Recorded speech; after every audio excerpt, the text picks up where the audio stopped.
Assalamualaikum warahmatullahi wabarakatuh. Allahumma salli ala Muhammad wa ala ali Muhammad. Sahabat seiman yang dirahmati Allah Subhanahu wa taala, kembali lagi di channel Sang Penerang.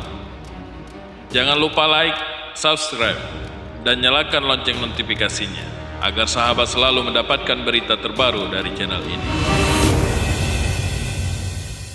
As-Sabus Saf adalah sekelompok kaum Yahudi yang menjadi umat Nabi Musa alaihissalam. Mereka tinggal di dekat kota Elat, di pesisir Laut Merah. Allah mengharamkan mereka untuk menangkap ikan pada hari Sabtu. Dan tanyakanlah kepada Bani Israel tentang negeri yang terletak di dekat laut. Ketika mereka melanggar aturan pada hari Sabtu, di waktu datang kepada mereka ikan-ikan yang berada di sekitar, mereka terapung-apung di permukaan air. Dan di hari-hari yang bukan Sabtu, ikan-ikan itu tidak datang kepada mereka. Demikianlah kami mencoba mereka disebabkan mereka berlaku fasik. Quran Surat Al-A'raf ayat 163. Ibnu Katsir dalam tafsirnya berpendapat, penduduk Elat, Ailah, Elia, merupakan sebuah desa yang berada di antara Maidian dan At-Tur, di dekat Teluk Aqabah dan pesisir Laut Merah. Mereka melanggar perintah Allah yang mengharamkan menangkap ikan pada hari Sabtu. Allah menguji mereka dengan meniadakan ikan-ikan tersebut. Mereka kemudian menghalalkan sesuatu yang telah diharamkan Allah dengan melakukan segala upaya secara tersirat bermakna melakukan perbuatan haram. Sebagaimana diriwayatkan oleh Al-Faqih Ibnu Baitah rahimallah, meriwayatkan dari Abu Hurairah, Rasulullah SAW bersabda, janganlah kalian melanggar perintah layaknya orang-orang Yahudi, menghalalkan sesuatu yang telah diharamkan Allah dengan alasan apapun. Menurut pendapat sejumlah ulama dan ahli tafsir, kaum Yahudi itu terbagi 3 kelompok. Yang pertama, mereka yang melanggar dan menghalalkan penangkapan ikan pada hari Sabtu. Yang kedua, mereka yang melanggar perbuatan tersebut dan meninggalkan mereka. Yang ketiga, mereka yang diam saja tidak melakukannya dan tidak pula melarang perbuatan teman-temannya. Namun mereka hanya berkata pada sekelompok yang melarang, mengapa kalian menasihati kaum yang akan dibinasakan atau disiksa Allah dengan azab yang pedih? Al-A'raf ayat 164. Allah berfirman dengan menjelaskan azab yang menimpa mereka. Dan ingatlah ketika suatu umat di antara mereka berkata, mengapa kalian menasihati kaum yang akan dibinasakan atau disiksa Allah dengan azab yang pedih? Mereka menjawab, agar kami mempunyai alasan pelepasan tanggung jawab kepada Tuhanmu dan supaya mereka bertakwa.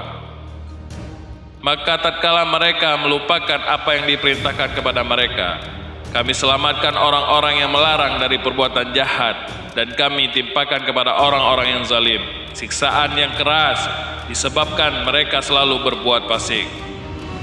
Maka tatkala mereka bersikap sombong terhadap apa yang dilarang, mereka mengerjakannya. Kami katakan kepadanya, jadilah kamu kera yang hina. Quran Surat Al-A'raf ayat 64-66. Itulah balasan bagi orang-orang yang senantiasa melanggar perintah Allah dan senantiasa berlaku fasik. Katakanlah, apakah akan aku beritakan kepadamu tentang orang-orang yang lebih buruk pembalasannya dari orang-orang fasik di sisi Allah, yaitu orang-orang yang dikutuki dan dimurkai Allah. Di antara mereka ada yang dijadikan kera dan babi, dan orang yang menyembah tagut. Mereka itu lebih buruk tempatnya dan lebih tersesat dari jalan yang lurus. Al-Maidah ayat 60. Para ahli tafsir berbeda pendapat dalam menafsirkan surat Al-A'raf ayat 66 tersebut, khususnya berkaitan dengan dijadikannya kaum Bani Israel itu menjadi kera. Ibnu Katsir dalam tafsirnya menjelaskan, ia sepakat dengan orang-orang yang mengatakan bahwa kelompok ketiga juga termasuk orang-orang yang binasa. Seperti halnya kelompok pertama, karena mereka berhak mendapatkannya, akibat mereka diam dan tidak memberi nasihat. Boleh jadi diamnya mereka itu menyebabkan kelompok pertama terus bercokol dalam kezalimannya. Karena orang yang tidak melarang dari perbuatan mungkar, baginya azab di sisi Allah. Allah berfirman, telah dilaknat orang-orang kafir dari Bani Israel dengan lisan Daud dan Isa putra Maryam. Yang demikian itu disebabkan mereka durhaka dan selalu melampaui batas. Mereka satu sama lain tidak melanggar, tidaklah mungkar yang mereka perbuat. Sesungguhnya amat buruklah apa yang telah mereka perbuat itu. Al-Maidah ayat 78 sampai 79. Berbeda dengan Ibnu Katsir, Sayyid Qutb dalam tafsirnya Fi Zilal Al-Quran menjelaskan, kendati kelompok ketiga tidak disebut dalam nas Al-Quran, mungkin karena memandang rendah urusan mereka meskipun tidak ditimpa azab. Karena mereka tidak mau melakukan pencegahan secara aktif, tetapi hanya mengingkarinya secara pasif, membenci kemungkaran tetapi tidak mencegahnya. Karena itu mereka pantas diabadikan meskipun tidak terkena azab.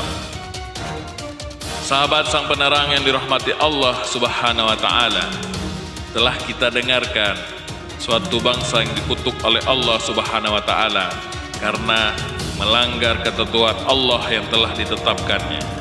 Semoga kita dijauhkan dari segala maksiat.